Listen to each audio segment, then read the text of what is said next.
দুই প্রতিবেশী রাষ্ট্র বাংলাদেশ এবং পাকিস্তান থেকে আগত অনুপ্রবেশকারীদের ঠেকাতে পাকিস্তান সীমান্তের ৯৩% এলাকা এবং বাংলাদেশ সীমান্তের ৮০% এলাকায় কাঁটাতারের বেড়া বসিয়েছে ভারতের কেন্দ্রীয় সরকার। গতকাল মঙ্গলবার ভারতের পার্লামেন্টের নিম্নকক্ষ লোকসভার অধিবেশনে প্রশ্নোত্তর পর্বে এ তথ্য জানিয়েছেন ভারতের কেন্দ্রীয় স্বরাষ্ট্র প্রতিমন্ত্রী নিত্যানন্দ রায়। প্রসঙ্গত, পাকিস্তানের সঙ্গে ২,২৮৯.৬৬ কিলোমিটার এবং বাংলাদেশের সঙ্গে ৪,০৯৬.৭০ কিলোমিটার দীর্ঘ সীমান্ত আছে ভারতের।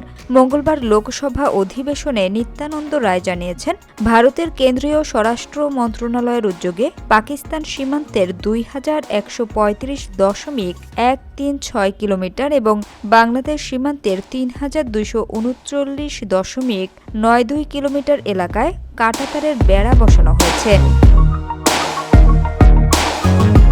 লোকসভা অধিবেশনে নিত্যানন্দ রায় আরও বলেন, মিয়ানমারের সঙ্গে ভারতের যে ১,৬৪৩ কিলোমিটার দীর্ঘ স্থল সীমান্ত রয়েছে, সেখানেও কাঁটাতারের বেড়া নির্মাণের কাজ শুরু হয়েছে।